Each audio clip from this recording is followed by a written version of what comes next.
अस्सलामुअलैकुम। कैसे हैं आप लोग? सब खैरियत से हैं? मैं उम्मीद करता हूं कि आप लोग सब खैरियत से होंगे और मैं भी अल्लाह तबारक व तआला के फज़ल व करम से उसकी तौफ़ीक़ व इनायत से बिल्कुल ठीक हूं।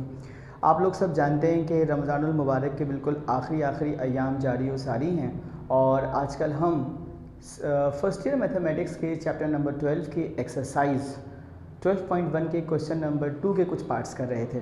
कल हमने इसके पार्ट 1 और पार्ट 2 दोनों कर दिए थे।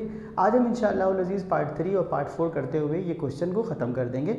इसके बाद मैं आपको पीरियोडिक फंक्शन की एक छोटी सी डेफिनेशन लिखवाऊंगा, यह आपको हेल्प आउट करेगा क्वेश्चन नंबर 3 को सॉल्व करने के लिए। ठीक है, तो लेक्चर को अच्छी तरीके से नोट कीजिएगा, वीडियो को पूरा देखिएगा एंड तक और पढ़ाई का तसलसल यानी पढ़ाई का मोमेंटम टूटना नहीं चाहिए। ठीक है, ये ना हो कि ईद की छुट्टियां आ रही हैं तो आप लोग आराम से बैठ जाएं। कल बहुत से बच्चों ने मुझे मैसेजेस किया और खुश हुए कि सर आपने माशाल्लाह चैप्टर नंबर 12 शुरू कर दिया, हम लोग इसी का इंतज़ार कर रहे थे। रिपीटिशन होगी तो हमारी सारी मेमोरी रिकॉल हो जाएगी, हम तैयारी हमारी और अच्छे से हो जाएगी। ठीक है, मैं तो यही कोशिश करता हूँ कि भाई जितना ज़्यादा से ज़्यादा काम आपको करवा दूँ ना एग्ज़ाम से पहले कर लो। ठीक है, उसके बाद फिर अगला महीना आपके पास टाइम ही नहीं है, 28 से आपके एग्ज़ाम शुरू हो जाएंगे तो टाइम बहुत कम बचेगा। ठीक है, इम्तहान ईद पर भी आपने ये नहीं करना है कि घूमने घुमाने और खेलने कूदने में लग गए, खेल कूद में टाइम नहीं ज़ाया करना बल्कि पढ़ाई का मोमेंटम बरकरार रखना है।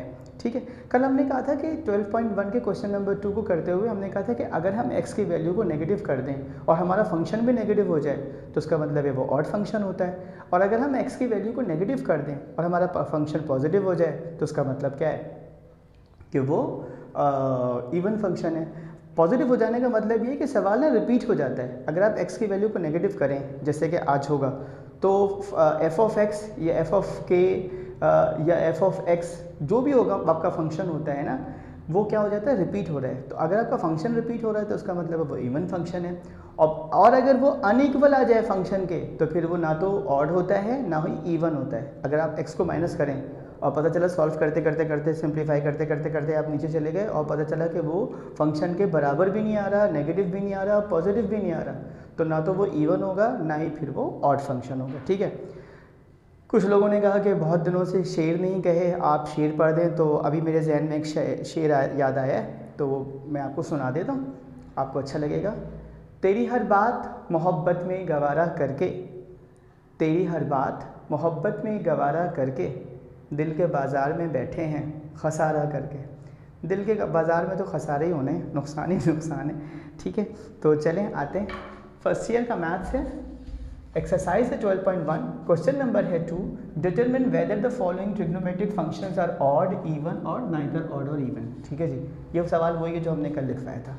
इसका पार्ट नंबर 3 है h of x is equals to 10x upon x plus sine x। इस h को देके घबराइएगा नहीं, ये फंक्शन ही है। ठीक है, h से भी लिख सकते हैं, k से भी लिख सकते हैं, किसी से भी लिख सकते हैं। ठीक, सोल्यूशन की heading the taking x negative on both side. ये आपकी मर्जी है, आप एग्जाम में लिखना चाहो तो लिखो, लिखना बेहतर होता है, ना लिखना चाहो तो मत लिखो, जहन में होना चाहिए। लिखने से ये इंप्रेशन पड़ता है कि आपको काम आता है, कि कॉन्सेप्ट क्लियर है। ठीक है, और आप भूलते नहीं हैं।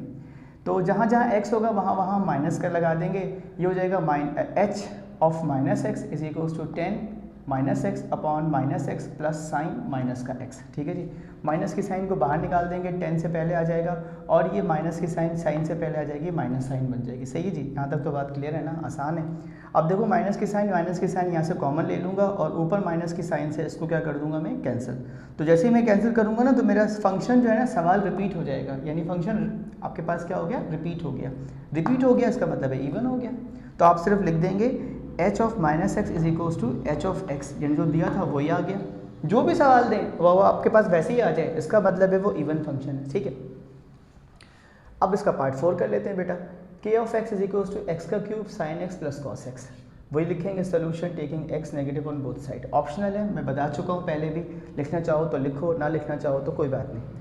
जहाँ जहाँ x वहाँ वहाँ माइनस की साइन लगा दी जनाब आली। ठीक है जी, तो ये बन जाएगा आपके पास k of minus x is equals to minus x का क्यूब। ये साइन के साथ जो माइनस एक्स लिखा था ना, ये माइनस पहले आ जाएगा। कॉस के साथ जो माइनस लिखा था, कॉस माइनस एक्स भी प्लस कॉस एक्स ही होता है, तो वो प्लस ही रहेगा। ठीक है, अब देखो सूरत हाल ये बन रही है, क्या सवाल रिपीट हुआ? नहीं। क्या फंक्शन आपका नेगेटिव हो गया? अगर फंक्शन नेगेटिव होता ना तो सिर्फ माइनस की साइन होती, बल्कि यहाँ भी माइनस की साइन आ रही है, तो उसका मतलब है अनइक्वल हो गया। सही है, यानी k ऑफ x वापस लौट कर नहीं आया। तो मैं इसको k ही लिख देता हूँ, ताकि आपको थोड़ी सी आसानी हो जाए। के ऑफ एक्स वापस नहीं आया तो उसका मतलब है नाइदर इवन नॉर ऑड। ठीक है जी। उसके बाद आते हैं एक, ये मैंने कहा था ना पीरियोडिक फंक्शन को आपको मैं एक डेफिनेशन दूंगा जिसके बाद आपको क्वेश्चन नंबर 3 करने में सहूलत और आसानी होगी। ठीक है, ये आपको हेल्प आउट करेगा इन सॉल्विंग क्वेश्चन नंबर 3।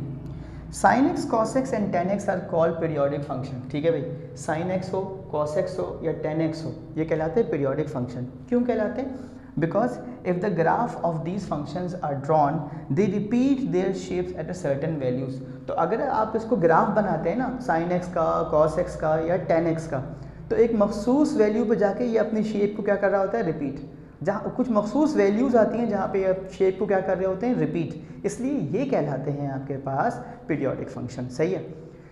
उम्मीद करता हूँ शेयर भी पसंद आया होगा और वीडियो भी पसंद आई होगी और लेक्चर को आपने अच्छे से नोट भी कर लिया होगा और अपने दोस्तों के साथ शेयर करना मत भूलिएगा। वीडियो पसंद आई हो तो अपने दोस्तों के साथ शेयर कीजिए, ख़ुद भी पढ़िए, दूसरों को भी पढ़ने में मदद दीजिए। ये सदक़ा जारी है और अल्लाह ताला आप लोगों को कामयाबियाँ अता फ़रमाए। मेरी दुआएं हमेशा आपके साथ हैं, आपके